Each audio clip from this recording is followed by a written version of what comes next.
Greetings, everyone, and welcome to Let's Talk Adult, the podcast where we bring you adult entertainment talk for the adult entertainment curious. My name is Glenn King. I am a director slash producer slash performer slash podcaster slash everything, and normally I have a co-host by the name of Jim Williams.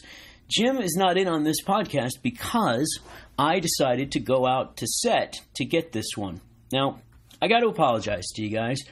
I wanted to go get an interview with the Queen of Ass, Julie Cash. She's a little bit elusive, doesn't do a lot of interviews like this. So in order to get her, I had to go to set and catch her while she was in the makeup chair. And so I bought this little Tascam recorder thingy. I did test it. I swear I tested it in advance, but maybe I wasn't talking as loudly in the test as I did during the actual interview. But it turns out if you talk too loudly, you create a bunch of noises in the microphone. So it might be kind of irritating when you're listening to this thing. I thought about actually just tossing this out, but it's a really good interview. And Julie actually drops a couple of bombshells in here you're going to want to hear. A lot of people want to know more about Julie Cash. So I decided to go ahead and run this. And if you just get too irritated by all the noise going on in the background, then just turn it off, and we'll be back next week. I got another great podcast lined up for next week. So with all that said, without further ado, here she is, the one and only Queen of Ass, Julie Cash. Yay! Okay. Hi, Julie Cash. We're going to get right into it with you. Let's just kind of start with how you got into the business. I just lucked out. No, I'm kidding. I rear-ended Michael Irvin, and Okay, slow down there. Wait a second. You're talking about Michael Irvin, who played for the Dallas Cowboys? yeah, the playmaker himself, right? Yeah, I rear-ended him with my car, literally at a red light. And next thing you know, he was trying to get me to do him some favors. And he introduced me to Kimbo Slice, who owned part of Reality Kings or worked with Reality Kings at the time. And the next day I was shooting MILF Hunter at 19. Okay, so you met Michael Irvin, you end up working for Reality Kings. Was there any kind of hooking you up with an agent or any preparation for this, or basically you just went right into your first set? I just went into my first set. I had never even watched porn before. I didn't know what I was doing. It was just like, hey, here you go. And I'm like, I'm not tested. They're like, it's okay. You could just wear a condom in this scene, and then we'll get you tested tomorrow. Wow, I didn't realize this. Okay, that's interesting. We wouldn't do that today, even with a condom. But this was like 2009, so the industry was a little different then. Yeah, that was before some of our scandals. We really didn't have the same testing system in place that we do today. I think we were still testing, but because they just wanted to work with me, it was just a quick, here, let's use a condom. I think just try to get me to do it. Yeah, just so our listeners know, Julie's in the makeup chair right now, so we may get interrupted from time to time. She's about to do a scene for meanbitches.com here where she plays a bossy secretary who uses her butt to get what she wants. And we'll talk about butts in just a moment here. Okay, so were you a college student at the time? Yes, I was. I was playing college softball, actually, on full ride athletic scholarship at University of Texas, El Paso. UTEP, the Miners. Yes, go Miners. I have my degree from there, too, actually. So, What is your degree in? marketing, and I have my CPA license. I did not know that. Why are you not doing taxes for me then? Because I pay somebody to do mine. I didn't want to get you audited, so I decided I would just stick to sucking cock and face smothering on your set. Okay, good. But it's good to know you have the skill. You add skills to pay the bills, babe. I got you. Okay. Did you this affect your college scholarship that you had then? Yes, I lost my scholarship and got kicked off. Oh, okay. That sucks, but I guess you're pretty happy with your new life. My new life was making me lots of money. It paid for me to finish the rest of my school. So I was okay with that. I still had like a semester and a half left after I started filming. And so they told me that I couldn't get my credits because I was caught shooting porn. And to make it worse, my second film was for Bang Bus, and I faked a softball scene. They picked me up from softball practice in the Bang Bus. So when my coach found it, she was like, not only are you shooting porn while you're on athletic scholarship, but you're like faking a softball scene. She said it was highly disrespectful to the program. So I lost my scholarship, and to get those credits, I had to pay the school back. Please tell me you got your money's worth and wore a UTEP baseball shirt in the scene. I didn't, but it would have been so much more fun, right? Right, exactly. If I knew I was going to get in trouble, I would have. I would have made a big deal about it. But at the time, I thought I was being sneaky. Okay, well, you did great. Okay, so then when you first got on your first couple of sets, was it what you were expecting, or did you just not know what to expect, or what? I kind of didn't have any idea what to expect. I never watched porn before, but I had my butt. Everybody was so it was rare at the time. Now everybody has a big butt, but back then it was kind of not the cool thing. So everybody was super nice to me because they kind of wanted me. Nobody wanted me to back out. Right.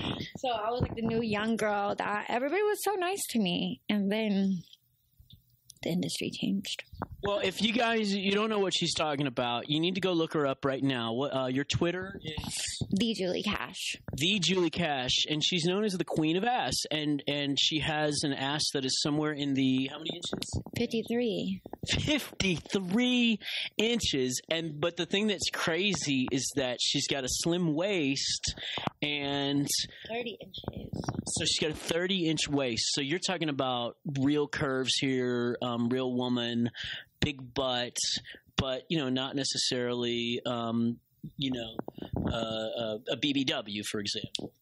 Unfortunately, I don't fit that category. I wish I kind of did so I could do both, but I won BBW Performer of the Year with Night Moves, but the sad part is when I try to shoot BBW movies, they always tell me I don't qualify. Then when I try to shoot a little skinny 18-year-old scene or, a spinner scene, I don't qualify for that either. So good thing you qualify for big butt scenes, which are always in demand.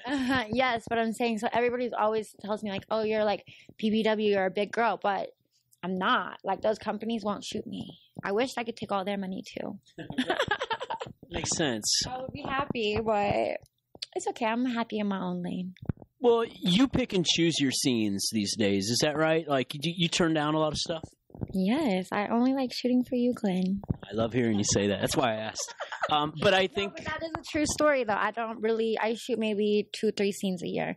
And usually 2 of them are yours, at least, right? Yes. Yeah, we have you on a 6-month program, basically. And I really appreciate you doing it for us because you are our most popular girl. Just definitely on the Mean Amazon section of the website, meanamazonbitches.com. But I want performers to understand out there, because a lot of performers listen to the podcast here, that you don't have to take every scene. Your agent works for you, and their job is to propose, to put offers in front of you. Yes, and you don't have to take – I think that my career lasted longer, and my name became a bigger brand at the fact that I didn't take everything thrown my way. If I would take every anal scene or everything, I would have been over in 6 months. It would have been no longevity.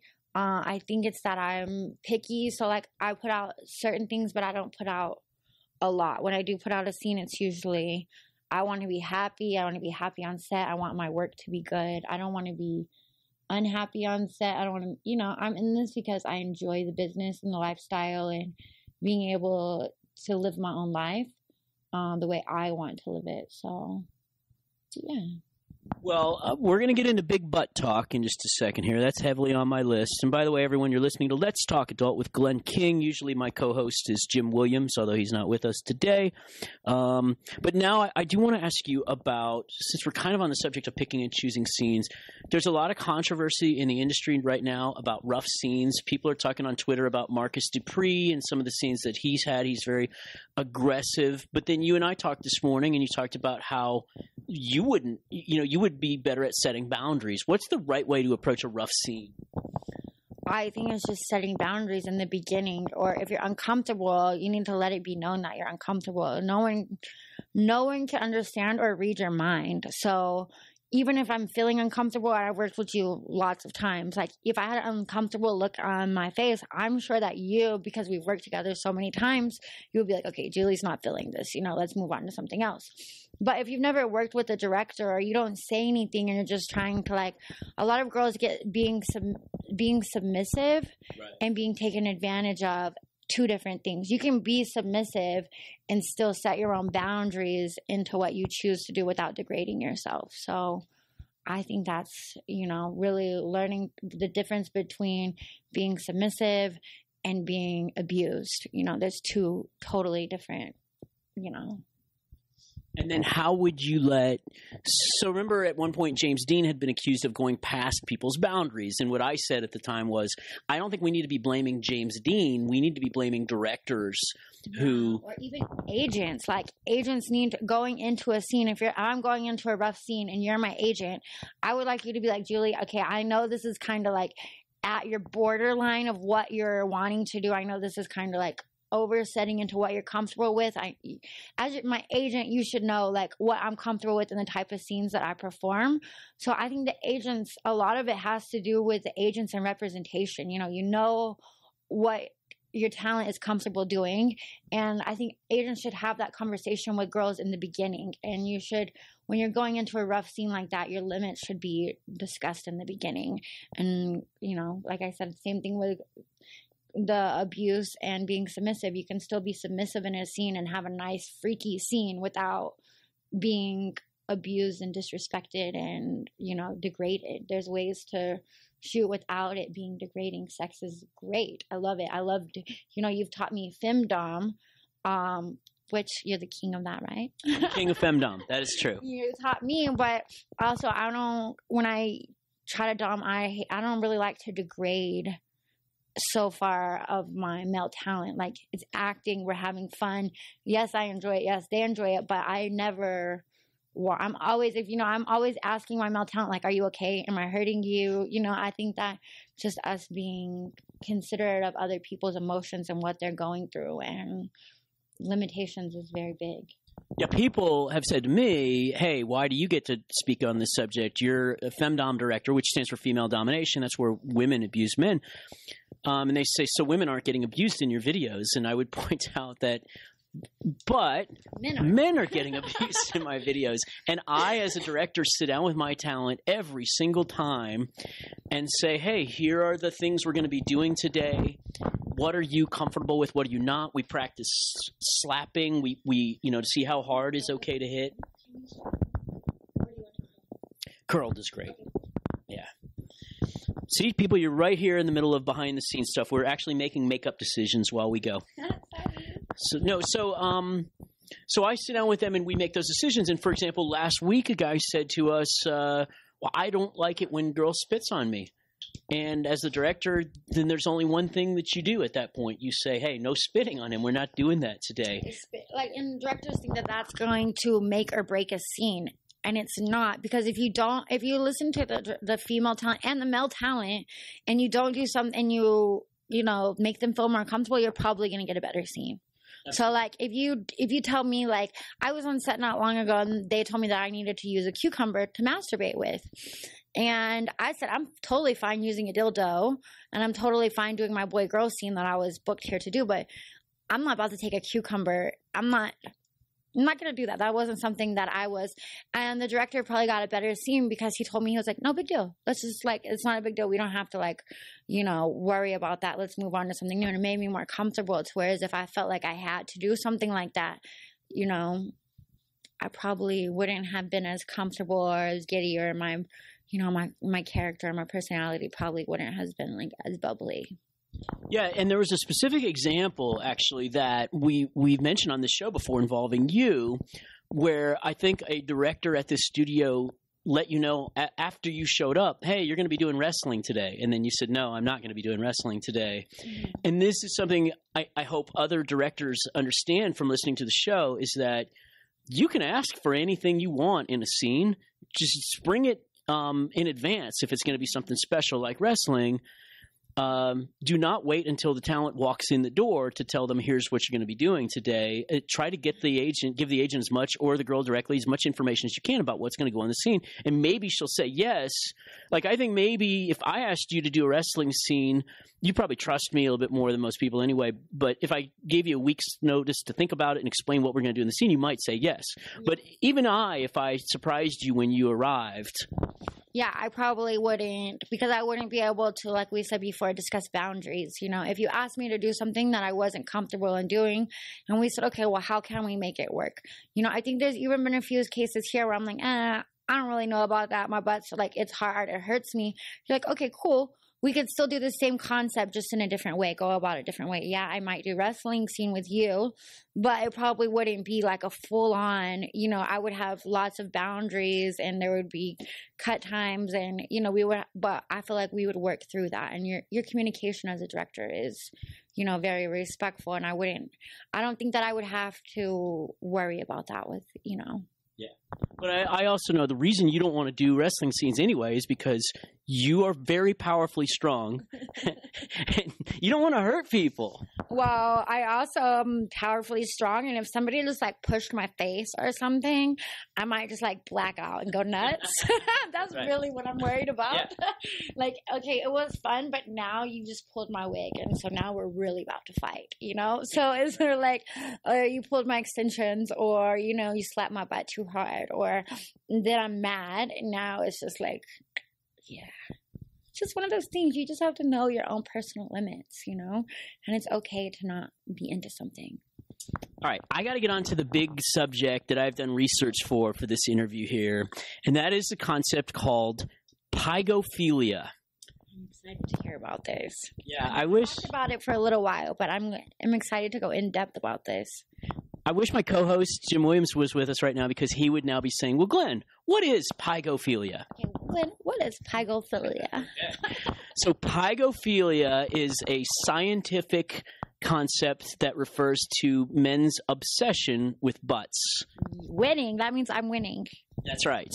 You have a big butt, and obviously people love your big butt, but people don't realize so much why they love your big butt so much. And it turns out that if you ask anthropologists, scientists, human behavior studies, you can Google this and see there's a whole all kinds of research that's been done.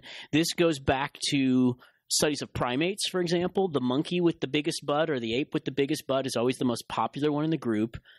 And then you've got those childbearing hips. Yeah, and that's the human side of it, is that they believe that people have this instinct in them where they look around in a group of women and they want their instinct tells them, I want the big butt woman, because they would be the best at reproduction. Well, like as a woman, like having a baby, I mean, I don't have any kids, but I hear once you get pregnant, your hips naturally widen for that's what your hips do for childbirth. So, I mean, I can see that, but I never thought about it that way. But what you have noticed is that men are obsessed with you. Of course. Everywhere you go, you must have at least developed the ability to tune people out as they stare at you. Oh, yeah. Headphones are the best way. Yeah. Yes. Hoodies and headphones. And resting mean bitch face. Right. I tell them, I say, I've been on mean bitches a lot, so you better keep your eyes to yourself, homie. But do you feel like you get things in life a lot of times because of your big butt? Of course, you taught me that. You taught me that I just take what I want because of my butt. So now I love making little bitches just give me exactly what I want.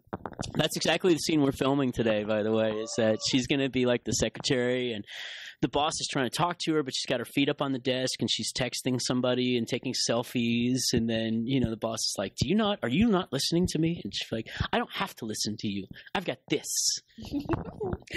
That's kind of true, though. Do you want to be my boss? I'll be boss, yeah. Okay. Well, I am the boss in the scene, so that's going to work out great. Can you be my boss in real life? I would let that happen every day. I'd give you everything. That would be the worst for me, but great for you. Or the best for me, absolutely. So you have this disease, do you think? I have this disease. I have pygophilia or pygophilia. So this is Pygo philia, and everybody knows philia means obsession or love of something. Okay. Pyo doesn't mean butt. What is pyo? Pygo, Pygo, apparently refers to butt cheeks or something like that. Okay, so I guess that's like the root word of buttocks. People should Google this. I'm not making this stuff up. It's pygophilia. Our friend Bill Fox always accuses me of just making this shit up when I tell him that no, blondes get more guys to attract more attention. There's scientific studies. 150%. So now I'm brunette. And no, as soon as my hair goes blonde, it's on. Men, women, everything. I feel like everybody, I have a big butt, okay, but even if I'm brunette at the time, I don't get as much attention as I get when I'm blonde. Yeah. I wonder what that obsession is. You're right. There's probably a word that I need to look into that one. So we're going to talk with Julie about how her big butt or how pygophilia has caused all kinds of celebrities to be attracted to her. But first, I'm going to tell you all about our sponsor, Blue Chew. Okay, peeps, let's do some real talk here. I am a 50-year-old man who performs in adult videos. And that's a little bit of a pressure situation. Every time I go to set, I've got the stress of wondering, am I going to be able to perform today? Because everything relies upon my ability to have a good erection. And if I don't get a good erection, I will ruin the entire scene, and I am the same guy, the performer who is the producer, who will be stuck paying everybody if I can't do my job. So how do I do it? I use Blue Chew, bluechew.com. That's blue like the color blue, BLUECHEW.com. And what they've got is the first chewable with the same active ingredients as Viagra and Cialis. Those were cleared for generics over the last few months. You can take them anytime. Because they're chewable, they work twice as fast as a pill, which is kind of important. When you feel like you're not able to perform properly, you want to be able to resolve that situation as quickly as possible and not have to wait hours for the pills to hit. So this works, and I use it, and I actually love the flavor, which I believe is cherry flavored. It's really tasty. I could accidentally eat too many of these if I'm not paying attention, although they do recommend only one per day. But there you go. Sexual performance on demand. I use it all the time. Now, it's prescribed online. So this is the best part. You don't have to go to the doctor for this and then have the awkward explanation of why you're there and why you need pills. And you don't have to pay for a doctor's visit. You just go online. You fill out a little box. Say I have trouble with erections or I want help with my erections. When I did it, it didn't take more than, I think, 1 or 2 days before they got back to me and said, okay, pills are on the way. And it was also way, way cheaper than I had been paying in the pharmacy. They're made in the United States. That's also is good news because I have friends who have bought pills from China and India and other places and then sort of been disappointed with the consistency of the products. But these are made in the United States and they ship it directly to you, and it's a good deal, cheaper than the pharmacy. Now I've got, speaking of deals, a special deal for you, the listeners of our podcast. Go to BlueChew.com, use promo code ADULT, ADULT, and it's going to be free. That's right. You get your first shipment for free from these guys. So you can try it out, and then you'll see that I am telling you the truth. Blue Chew is the cheaper, better, faster choice. We thank them for sponsoring the podcast, and I highly recommend you give them a try. So go to the website, type in adults, get your first order for free. BlueChew.com. All right, we're back with the great Queen of Ass, Julie Cash, who is the Julie Cash on Twitter and Instagram. What's your Instagram? The Julie Cash. Oh, well, you're the same on both social medias. You've got what, like 500 million followers? 1.5 million, but thank you. Wow. How are you not getting kicked off like everybody else these days? I don't post nudity. If you're one of the porn girls who listens to this podcast, listen to me for a second. I'm just doing a timeout to talk to you girls who listen to the podcast.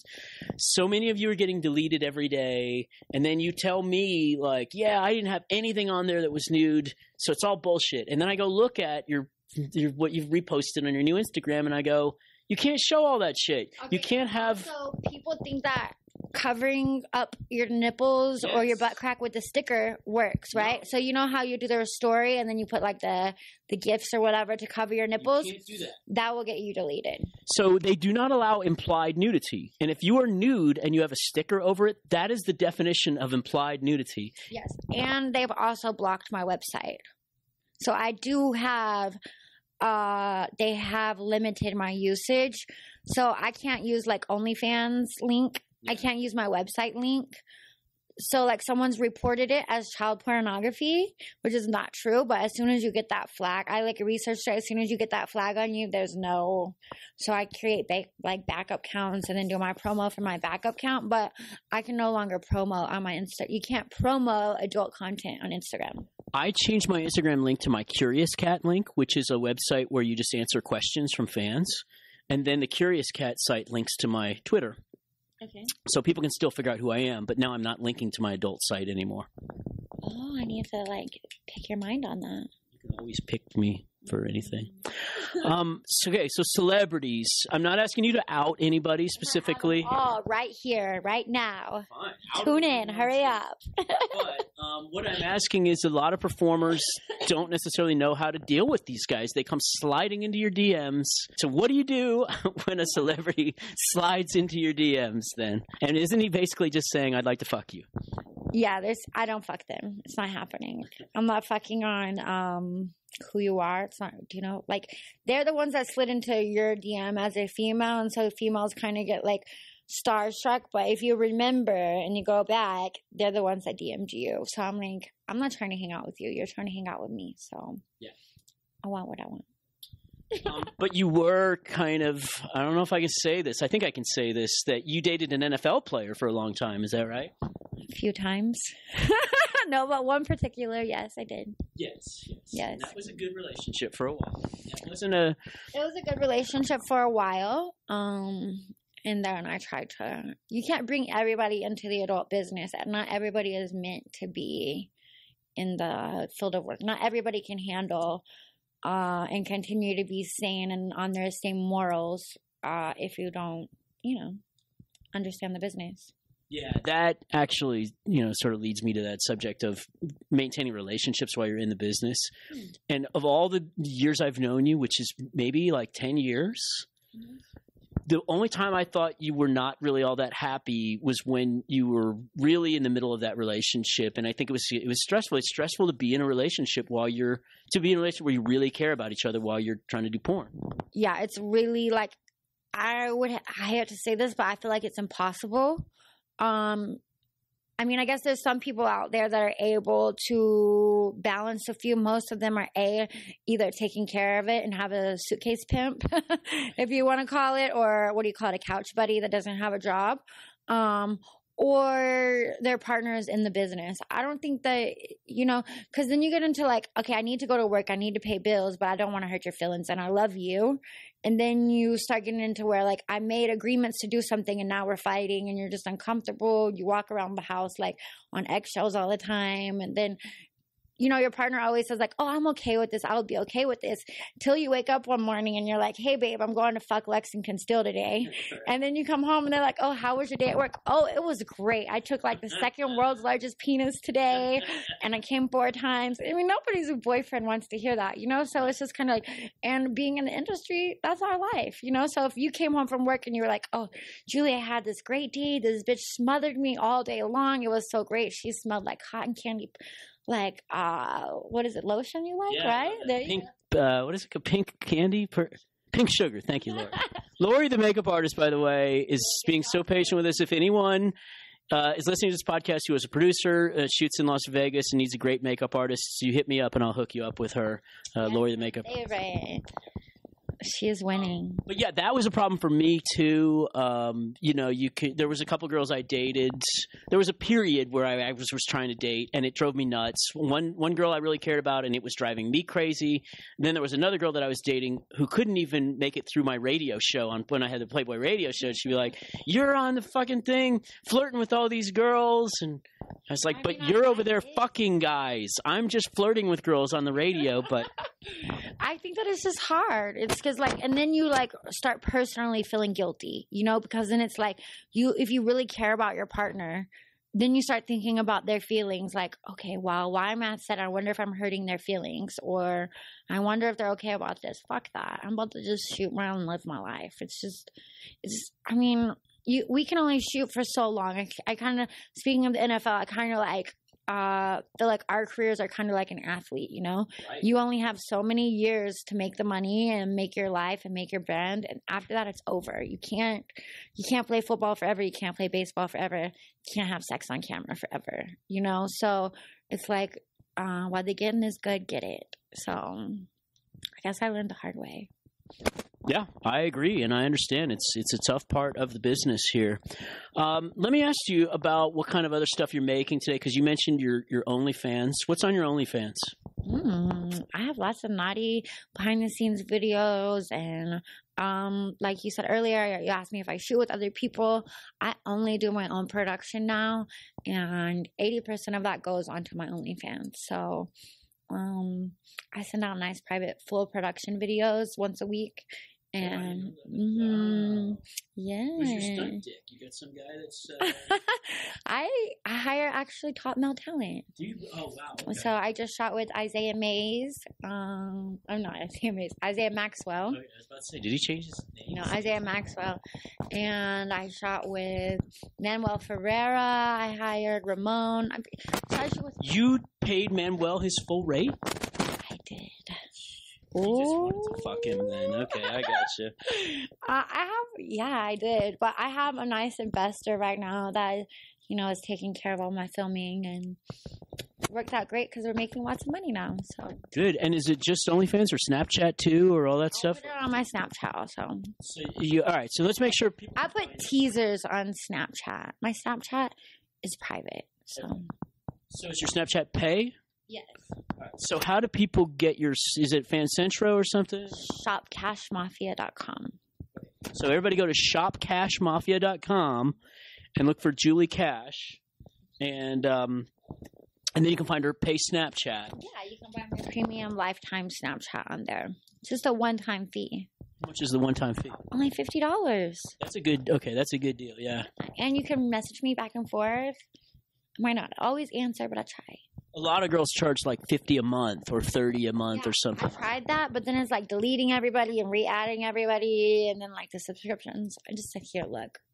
If I could get $50 out of all my Instagram followers or Twitter, it would be winning. So just pay me $50 and you can enjoy all my loving. I don't post the full videos on Twitter, on Instagram, blah, blah, blah.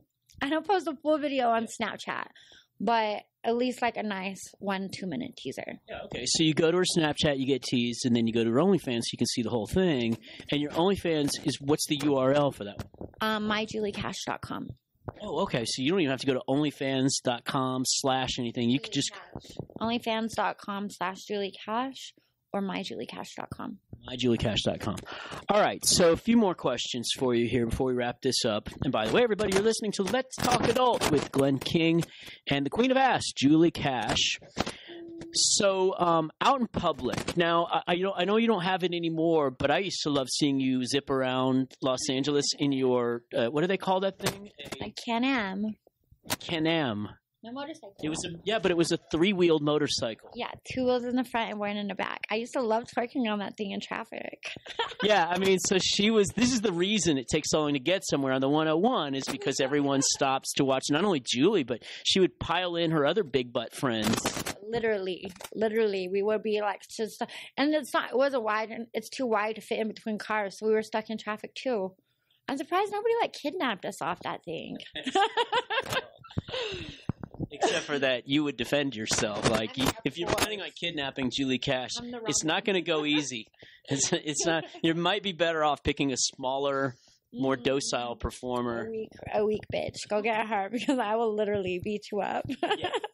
It's a lot like you've been in my house, you know my dog. Oh. You can get into my house and rob me for sure, but you're not coming out of there one piece. Yeah. You will come out of there bleeding. Yeah, you might get me, but I'm going to fuck you up. It's going to be a rough ride for all of us. Not worth the trouble, perhaps, but maybe worth it. But how should people approach you? Because you are very visible. You're easy to spot. How should people approach you when they see you at the airport? Do you want to be approached at all or no? Yeah, I don't mind being approached. My fans pay my bills and take care of me. Without my fans, I would not have a career. So I'm very thankful and appreciative of everybody. And I would much rather you just come up and ask for a picture or say, hey, I follow you on Instagram or Twitter. It's nice to see you in person. Because I always see people sneaking pictures and I see you, or the worst is when you see me and I see you staring at me and then you DM me later. Oh, I saw you here, so-and-so here. Like, then I'm starting to think, like, who were you? Where were you? Like, then I start thinking, like, where was this person hiding? Were they behind a pillar? Were they next to me? Were they my waiter? Like, you never know. So it's just, I like it better if you just are, like, confident and just say hi. I'm not an alien. I don't have a disease. I don't bite. You could just say I'm a human being. So it just makes me more comfortable if you just approach me. And don't say like, hey, can I slap your ass or grab your ass or, And don't just grab her ass. Let me be very clear. Even if you meet her at Exotica or any one of those things, don't grab the ass until you've said, is it okay? Or say hi. Hi, speak to me. So I think that's where most people get, even with other stars, I think that's, what do I say? Like we're regular people. Just say hi. I went with Sarah Jesse to a comedy show in Vegas here a few weeks ago.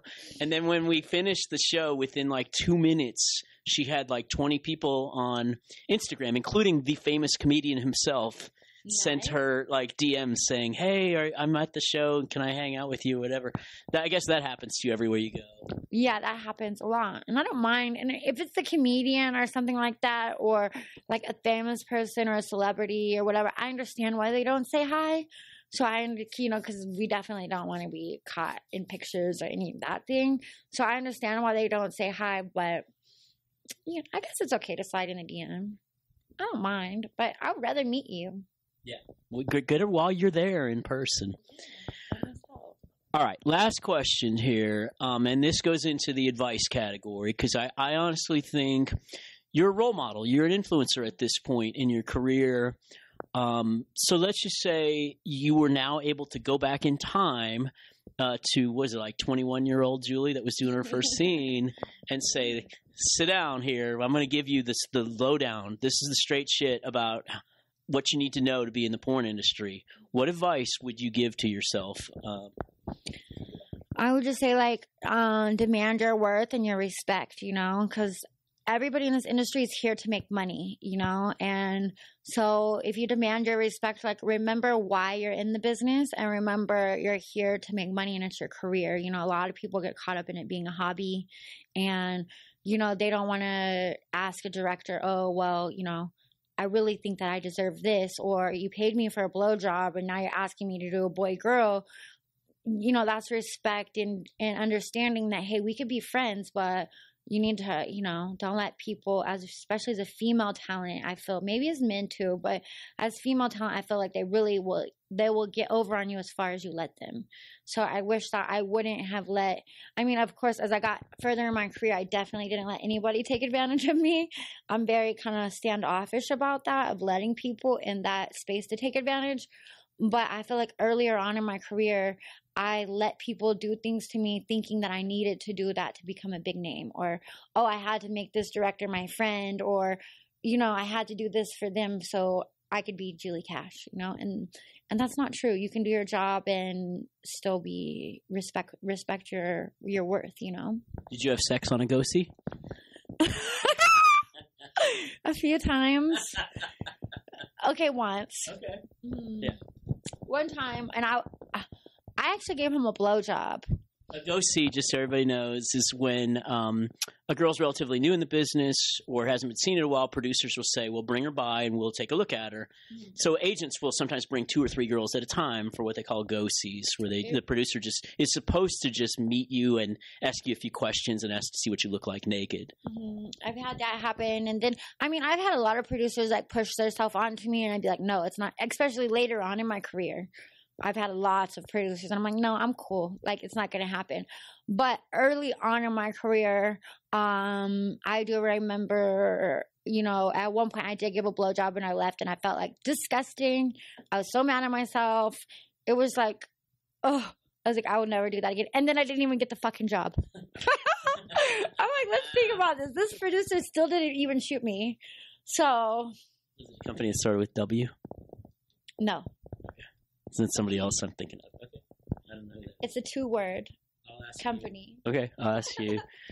So I can tell you this as a producer, if you're a relatively new producer in the business and you're thinking, man, I want to get laid on set like all these other producers, you hear these stories, whatever. Just trust that if the girl wants to give you an extra thing on set, she will let you know. You will know. She will make it obvious to you all day long that. Ask her if you can make a POV video with her. Pay extra, but yeah, you offer her money for a POV video with. You could do make your own spank bank with her. You absolutely, and a lot of girls will say yes to that. But just don't. Get a quick 10-minute clip from my OnlyFans or for my personal use, and I would have as long as you're tested and all the requirements are met, I probably wouldn't have an issue. Doing that. I feel like it's when you take advantage of girls and the thing is, producers know they're not supposed to be doing this. Like, and girls talk. Nobody even wants to be on those sets. Yeah, that's right. Word spreads fast. It's uncomfortable because then you're just like, it's like a weird moment for me. It's just kind of like, I don't want to tell somebody no, but I also don't want to give you a sympathy blowjob either. Do you get sympathy blowjobs often? I think I get sympathy blowjobs all the time. Like when guys are begging for blowjobs after, you go on a dinner date and they're like, oh, suck my dick, and you've said no 10 times. And then you're just finally like, fuck it, come here, let me just give you a blowjob so we can stop talking about this. Oh, no, that's not what I get. I get girls that are just like, you probably don't get a lot of sex.